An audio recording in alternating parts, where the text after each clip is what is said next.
Welcome to If These Seals Could Talk, Take 2. I'm JoyGenea with Solutions by JoyGenea. And I'm Michelle with Bad Cat Digital. And this is yet another example of how best laid plans get messed up because the camera stopped working and we were just in the introduction. So we're starting over. But that's what we're talking about today. We're talking about plans. And we're talking about, the best laid plans. And they're beautifully laid. They are beautifully You had a laid. nice poem. Well, Robert Burns, the best laid plans of mice and men often go awry. Of course, it's the originals in Scottish, and there's no way I'm doing that this early in the morning. No, I wouldn't do that. Yeah, I didn't warm up for that. Three scotches in, I wouldn't do that. So Four? Four maybe, but okay. Now, does that poem roll into something else? Well, wow, you are just really... Well, I was fascinated by that. You're trying to recreate. See, this is what's really interesting about plans, right? Yeah. They go awry. We have two choices. We can try to recreate and hold on to what it was that we said before, which, by the way, was that Of Mice and Men is also the title of a great novella by John Steinbeck about the same thing. Which then becomes a movie. And I was fascinated that one thing led to the other. I was like, look at that. Yeah. They couldn't have planned So we can try stick with it as you are doing. Like I just wanted we have to make there. all of the I wanted that in there. Of the previous, or we roll with it, which we are doing that, and we're gonna have to do a little bit of both, and that's what this episode's about. A little bit of both because I went on vacation. That's what happened. I went on vacation, and I shouldn't have done that, but I should have done that. I'm glad I did that, and it wasn't. Wait, she was doing recon work for her other partnership in business. Don't even. But it was a vacation. There was some vacation elements to it. There was a lot of alcohol involved. It was a vacation. Oh, okay. But you had a brilliant thing planned, air quotes, planned. Yeah. So, of course, as I've gotten older, wiser, I've recognized and realized that I can't, fly in at 8:00 on Monday night and then get up at 7:00 on Tuesday morning and go to work and be right. Time out. Is that age or is that wisdom? I think it's a little bit of both. Okay. Because I feel it's less my age and more of the fact that I know I don't produce 100% and I'm running a company, which isn't the same as showing up as an employee, showing up. Right. But it is because we're all conscientious and we all want to do a great job. I did work with somebody who would take like a red eye, like she would spend long weekends. Her family had a cabin in Montana and she would spend long weekends at the cabin in Montana and then fly in Monday morning, like the red eye, and land at like 6:30 in the morning, go home and shower and get to work by 8. And I'm sitting here going, oh my gosh, there's like, I'm stressed out just thinking about that. So we flew some back. Of us are wired differently too. So it's Wednesday today. We flew back on Monday. I took Tuesday off. I had one appointment that I wasn't going to miss. You planned to take Tuesday off. Well, I did take Tuesday off because I didn't work on Tuesday. Right, but you weren't. But when I got home on Monday night, like Tuesday was earmarked for catching up on email and getting my laundry done and just taking a couple of hours, taking a nap, sleeping, re-entry, right? Yep. You call it re-entry. I call it grounding. Yep. And then I got home Monday night and found out that there was a family emergency 3 hours away. And you make a choice. You take a deep breath and you make a choice. And for you guys, the choice was you get in a car and you become present because the opportunity to do that in this situation was the window was closing. Yes, closing rapidly. Yep. And so we did. Yeah. So we spent all of that day off then in the car and I got none of those things done. Right. So now here I am Wednesday morning. I've got a full work schedule, had planned to work all day today. But all of the organizational work and all of the things that I wanted to do yesterday to just kind of put myself back in the mindset, not done. Yep. No regroup day. No regroup. No reset. No regroup. No resets. So no clean clothes. So the question became right away, and we're like, let's just hit record and have this conversation because plans do change. Plans change all the time. And I could feel myself this morning being resentful and angry about it. Absolutely. And being frustrated and being defeated and being like, there's so much to do. I'll never get it all done. I can't believe. Overwhelmed. All of that is overwhelmed conversation. Yeah, because I don't even know what there is to do. Because you were used to a structured list, right? And that didn't get done yesterday. No, none of that got done yesterday. And my it's just all of the things are happening. Everything feels up in the air. I know for me, because being neurodiverse, a structured plan is when I am the most successful. Right. But also being neurodiverse, creating and sticking to the plan can be very like I'm gifted. I can actually do a lot of that. A lot of people cannot. So this conversation gets had a lot in my world. And for most people, what I usually encourage is, what are the top 3 things you needed out of yesterday, out of Tuesday? Yeah. Like what for yourself? Yeah. And then how do we look at the upcoming schedule the next 2 days and get you what you need? Yeah. Like what, because there were things in there, everything's negotiable. Certain things had a greater priority. And it's combing through that and being like, but I wanted it all. Well, you didn't get it all. Right. Like, let's just start with the reality. Because in reality, it's not just the work things, right? There's also a household. There, the milk's bad, and this isn't right, and there's no food in the fridge, and there's, and so I'm wrestling with my disappointment in my partner, right? That I would come home to that, right? After 4 days, when that perfectly capable adult human. But that has huge expectations on the fact that they think like you think. Right. Which they don't. And that's why we marry. Right. That's why we tend to have relationships with people that do not think exactly like us, don't process exactly like us. But it gets really frustrating when it gets down to the fundamentals. Right. That's what I'm finding in relationships. It's like those damn fundamentals. Why aren't you on the same? But that's that communication. Yeah. And because I do those retreats, because I go on the quarterly retreats, we've actually, our partnership has negotiated my expectation for the return and reentry process. Like that's a sticky note that comes out and goes on the cupboard. I'm not kidding you. These are the things that, I mean, I was thinking that, things would be done and things would be clean and picked up and that, or at least no worse than when I left. Right. And that is so not what it is. Because for the partner, it might have been their vacation too. Right. Right. And so they were having a lazy day. And I don't blame them. Because now I want one too. I'm jealous. You're jealous. And that's the part of the point. So what I'm finding is that in myself, and the reason I wanted to even have this conversation is so that I could kind of process through some of these things. And then I can say, okay. Yes. The feelings about it are not helpful. The overwhelmed feeling, the guilt, the shame, the resentment, the anger, the well, only if, the I wish that it had gone this way. All of None of that is helpful. All of that is past, and it's all telling you that there's something that needs to be righted in there. And it's all, and I can think about that or deal with that another time. Yeah, that's just it. What I have to do is look around and see what is on fire by my feet. Yeah. Put it out. That's what I have to do today. There you go. I just put out a few fires today. I just don't know what they are yet, which makes me nervous. Oh. So how? And that's okay. Well, no, yes, that's okay. And I bet that's exactly how I feel. Yeah. That's how I would bet everybody feels when the plans change and you're not exactly sure what you're walking into. And yet, so what could out of. And so what can you, at that moment, what can you tell yourself? What can be that internal conversation? Right. That you have with yourself that says, I have something that tells yourself I have more than enough abilities to handle whatever the heck is behind door A, B, or C. I mean, I have enough things in place to handle all of the things that need to get done. Mm-hmm. I believe, but the not knowing the not knowing what needs to get done is the thing that keeps me from. So I think How after would you this, find out? Well, I just need that time that I need that time that I had scheduled yesterday to sit and look at things. I need to look at. So how much time do you think, like the top 3 things that you'd have to take from what you didn't get yesterday? I need at least an hour. Okay. I need an hour to just try and figure out what's broken.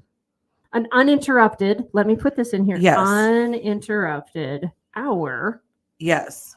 To just focus and reacclimate. Yes. That's a good idea. Yeah, Nope. I like that. that works. It does. Was there anything else out of yesterday That that you didn't get? a nap. I didn't get a nap, but I can get that when I go home tonight. I can go to bed a little earlier. I can do that when I go home tonight. Yeah. Can you also ask your partner to help you accomplish some of the things that you weren't able to do yesterday?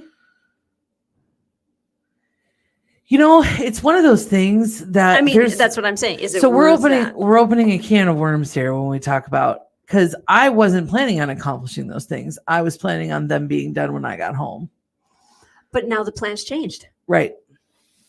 So what's the new plan? See, that was Pat. Like, I heard but that was all I Pat. think the new plan is to sulkily not do anything until it just gets done on its own. So let it go. Yeah. Okay. Well, sort of let it go. No, it's sort of let it go. Let it go in this instance, but to just say, okay, the next time I leave, because it's not, I'm in this journey with in another space with talking about kind of like, active participation in life. And that's what we've been really talking about in our partnership. We all should be having conversations about active participation in running our lives. Yeah. And so the concept that I would now have to ask that somehow it's my responsibility to make sure that this all gets done. So I need to ask for it to get done and then nag for it to get done is not sitting well with me at all. That's not the way you want. That's not the way you want to go through the life experience. The role that I play in that is to ask. Yes. And so by not asking, I don't play my role. Yes. That's because I can't control what anybody else does or doesn't do. No, we cannot. I can only control what I do and don't do. So many good life lessons in this one. Well, because they apply to all of that applies to business. Well, it does, because you can only control what you can do. So you have to choose the things that you're wanting to be an active participant in versus a passive participant in. Yes. There we go. And to say when I'm not physically in the house for 4 days, that doesn't necessarily mean that the household stops for 4 days. The needs of the household at the end of those 4 days are not different than they are at the beginning of those 4 days. The needs of the household don't change. And I do go on retreat and I leave frequently. Yeah. And so when that happens, and how do you balance that out? Right. Becomes the question. And the expectation that I should have to ask does not sit well with me. Yeah. I shouldn't have to ask because it's not my job to begin with. I think, we can choose to not go here or not. I've been having that greater conversation with myself. Right. On the conversation with women's roles within society. Yeah. That's been the greater, because there's just, I'm recognizing, at least I've been recognizing recently that we're confused as a society. I think we're a little confused. Well, we changed the rules. The rules have changed 3 or 4 times. When women went to work, yes, the rules changed, but we didn't actually change the expectation. And on ourselves, I just want to say on myself, culturally, on other people, culturally, we didn't change the expectation, and we haven't yet exactly. But we're starting to. Yeah. And that's why, we had the conversation about that article about the rise of single lonely men. Yeah. It's because we're starting to, because, women who are 25 and 28 and 35 who didn't go through some of the same cultural struggles that you went through. Right. Or that I went through. Right. Even just 10 years later. Yep. Have different expectations for their lives. Yeah. And they're abdicating, they're choosing more actively the life that they want. And when you look at research, the happiest segment and most successful segment of the population are single women. Young single women. Because they don't have anything or anybody that they're caring for besides themselves. So men are kind of renegotiating, men are going through this. So we're all renegotiating, but we don't have a language for it. No. A lot of the work is invisible. A lot of the work we just assumed. We've talked about things on this. Like we've talked about a ton of this on this podcast. We have, but never keeping and some of these jobs like the social life of sending birthday cards, just like sending birthday cards, sending simple things, little messages. So I'm on my own kind of journey on that. So like my partner and I are kind of doing some of that on our side. I think a lot of us are. There's a book called Fair Play that was recommended through several different really, really wonderful humans on TikTok. Male and female. I've actually heard of the book in other spaces too. So so it's what, TikTok's not good enough for you? No, I'm just kidding. I'm not on there very often because it's a little addictive, and I know to keep my little addictive. It is a little. Addictive. I won't put it on a device that I can access easily. But the thing is the core kind of thing is that that setting, like negotiating ahead of time, and so. I'm at war with myself about this because I did not set the expectation ahead of time that the house would be in a similar state when I got home as it was when I left. Mm-hmm. I didn't set the expectation that I wouldn't have time, or that we should have a week's worth of groceries in the fridge when I got back, because we typically would do that on a weekend. And I was gone the weekend, and then it didn't get done. But I'm not the one who would typically do it. That's the challenge that I'm having. And so it's like, just because I'm not there, it shouldn't get done, but I'm not the one that does it. And I also know I'm going to add to that, and the fact that, because all of that is true, like 100% of that I'm taking with. But I didn't set the expectation. Is the word expectation, or is just the word that without that other person, that participant there, right? The system shifted, ergo they participated in the system differently. Like it didn't continue on for them. Their experience was, well, that other person isn't there. So the system broke down. So I get to pause of everything too? Well, just the whole system broke down. And that's where I'm challenged, because we're all challenged. Like, I shouldn't have to set an expectation that somebody else's life continue when I step away for 4 days. And yet they probably enjoyed the 4 days off. Well, of course they enjoyed the 4 days off. And that's not what I'm driving at. What I'm driving at is he needed groceries too. Yes. He needed, like, I don't know what we're going to have for dinner tonight. We don't have any food in the house. Like, there's nothing should have changed. I don't think this is just gender. So I think part of this, the conversation I'm feeling like is here that I'm working on in a variety of areas, is a little bit gender and a little bit my personality and a little bit of ownership for my leadership style. Okay. And how I maybe have not delegated or led the people closest to me in a manner that empowers them. But I would question even the basic assumption, because I don't want to be a leader in my home. I think there are always leaders. Oh, I disagree. I think that when you're in a partnership, I don't think that I'll say it like this. I think we might be saying, but we might be saying the same thing. Yeah. I think when you're in a partnership, one person takes the lead on some sets of things, and another person takes the lead on the other set of things. The challenge that I'm having, yes, is that the things that he typically takes the lead on didn't happen while I was gone, which means he's not taking the lead. Right. Which means it again defaults back to me. So to this relates really well to business. It really does. Like I know we're talking over here, but this is what happens if a middle manager leaves. Yes. And nothing changes in their department. Yes. You have to start asking yourself, what are they there for? And yet, if a middle manager leaves and everything goes to hell in their department, you have to start asking yourself, maybe they're not a great leader. Yes. Right. Those are exactly. And it's much easier to see in business. Absolutely. Because it's not emotional. It's not your partner. Right. Like it's so many other things. Right. Absolutely. And so it's easier to see. But yet these are, and I'm going to not but it. I'm going to and it with that they're great learning opportunities. So okay, but here's my challenge, because you're absolutely right. But I'm being irascible and pissy because I'm too overwhelmed for a freaking learning opportunity. I don't want a learning opportunity. See, I want there to be milk in the fridge that isn't bad. I don't want a learning opportunity. So I had a learning opportunity last night. Smacked me straight in the face.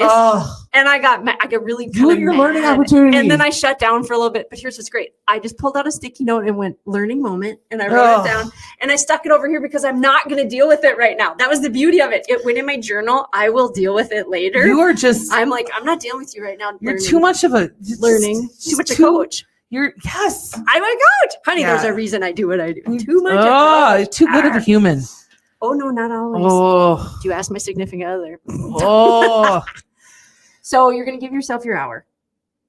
I am going to give myself You're going to give yourself your hour. I'm going to give myself an hour. Are you just going to order some groceries online so they'll get delivered or you can just swing by and pick them up? Like just go online. I love your leading question. Yeah, you like I love your leading question, but no, I'm not. Okay. Because it's not my job. Okay. I'm not even going to deal with it. That's right. We're letting go. See, I tried to go back there and pick it up. But that's the thing. I don't know if I'm really letting go. Not if you're holding on to all that resentment and anger and I don't know if I'm really letting go. So let's not let go look like. Let's not. Okay, seriously, like this is not therapy, and I'm so not in the mood for therapy. Zipping. I'm at war with it right now, and it's just gonna have to be at war with it right now because I've got little fires everywhere. So it's just gonna have to be what it is. And it's not a big enough fire. And that's part of best laid plans. I think part of best laid plans is prioritizing when you get back. What are the things that are like? This is an important thing to deal with, and I'm not trying to play it off like it's not. It's an important thing to deal with for the long term health of my primary intimate relationship. But that's long term. That's not today. No. Today is about what is on fire.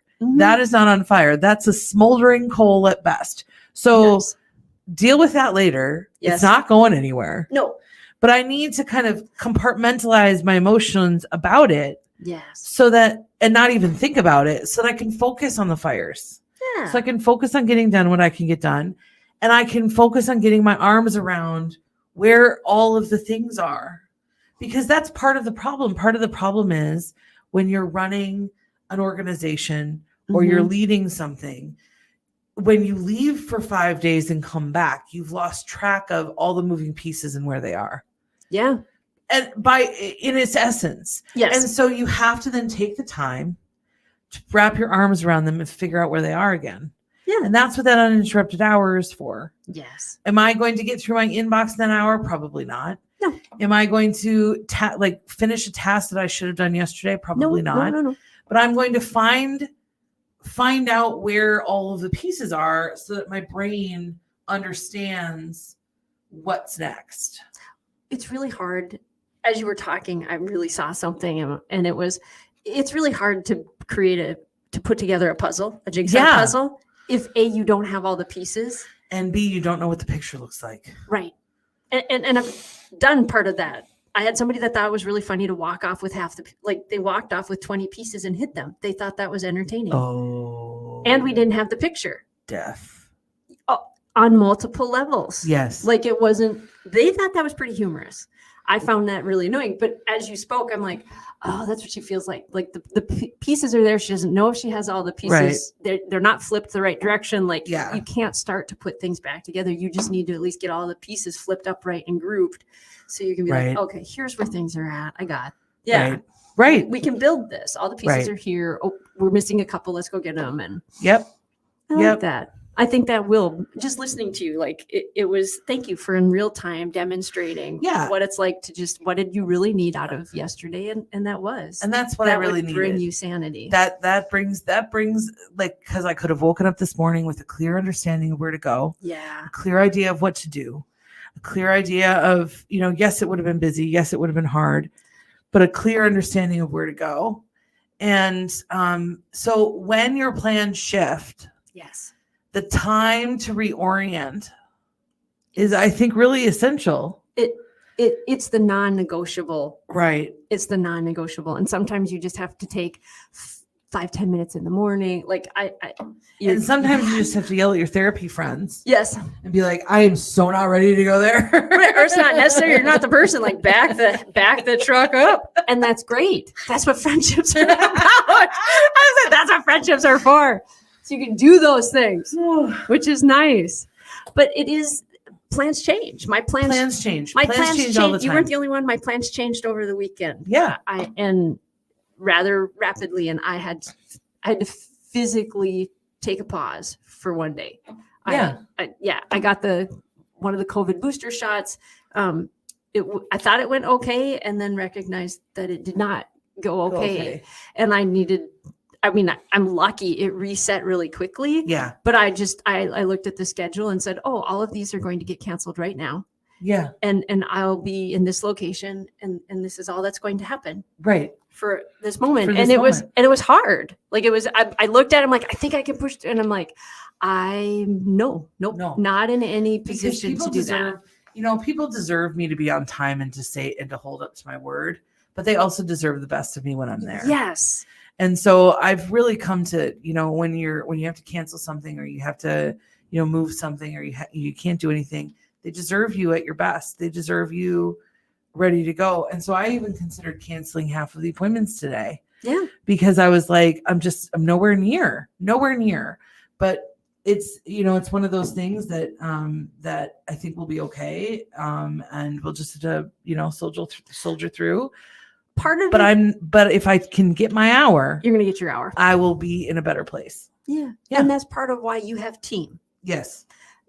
I have team, and they called and rescheduled people and sent out emails. That was really, really nice to allow me to just shut down. You have team. Yep. That does help a lot. Because then you're distanced from the guilt too. The guilt of rescheduling. Do you get the guilt of rescheduling? I don't as much anymore. Oh.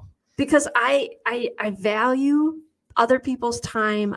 I really want to be at my best and give them 100%. In coaching, if you show up not 100%, not at 75, if I'm anything below a 75, I won't hear them. Right. I'll be stuck in my own head. And then if I don't hear them, I can't help them. Right. Sort through something. And then it's a waste of both of your time. Right. And I would rather reschedule than give them that experience. Right. And I want them to feel that way too. Yeah. And so that's how I've arranged it. But it requires me to be honest sometimes. Yeah.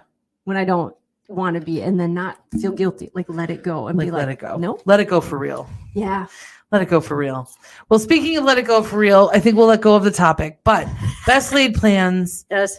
Really thinking about how to pivot, thinking about what is the essential thing that you have to get out of the thing that you had planned. Mm-hmm. And then finding a way to get that in your new structure. That's really what we're talking about. And if one of the things that you need is just time to sort your thoughts, that's perfectly valid. And time sometimes is the one thing that we lose in our best laid plans. So it's the one thing we cannot buy back. Absolutely. It's the one thing. So that's it for us here at If These Seals Could Talk. Thank you so much for listening today. We really appreciate it. And I'm going to go get